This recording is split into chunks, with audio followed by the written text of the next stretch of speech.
السلام علیکم ګرانو شاګردانو، الله دې وکړي چې روغ جوړ ویاست. راځئ د نن سبق چې دی راځو د نن سبق ته. د نن سبق چې دی هغه سینس او فار دی. په انګلیش کې سینس او فار څنګه استعمالیږي.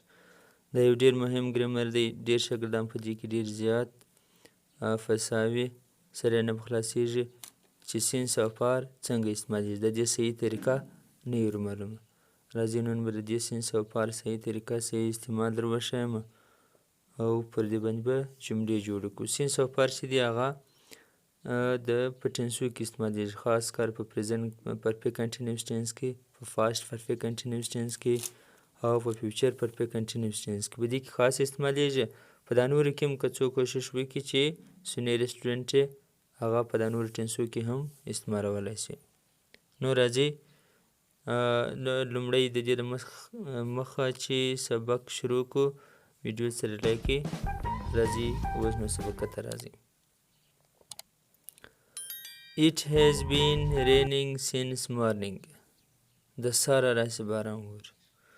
اوس به نو دلته سینس موږ دا ووایو، اول به سینس ترې وښیم چې سینس څه وخت شروع کېږي. سینس موږ ته دا راښیي چې دا کار د څه وخت څخه شروع شو.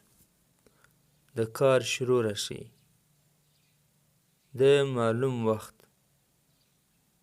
لکه دلته په دا جمله کې It has been raining since morning. د سهاره راسې باران ووري. د سهاره راسې دلته تا ته د کار شروع درښیي. دا زده کړئ. سینس موږ د څه وخت استعمالوو؟ د کار شروع، چې دا کار د څه وخت څخه را شروع سره. د دې دپاره دا استعمالیږي. بیا درته وایم It has been raining since morning. د سهار راسې باران ووري. د باران د څه وخت سره ووري؟ د سهار راهیسې.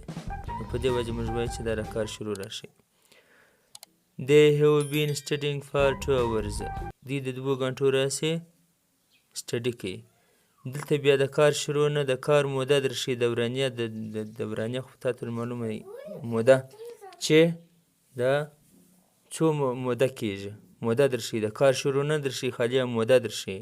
دورانیه 2 hours 2 غنټې نه ونه معلوم چې کومې 2 غنټې، خو دا درښیي چې 2 غنټې. د 2 غنټو راځي دوی سټډي کوي. We have been waiting for you since last Friday. موږ د تېرې جمعې راهیسې تا ته انتظار کوو. دا د کار شروع در وښود، د انتظار شروع. She has been washing the clothes for 1 hour. دا د 1 غنټې راهیسې کالي پرېمینځي. دلته د کار موده در وښود، د کار شروع نه در ښودلی.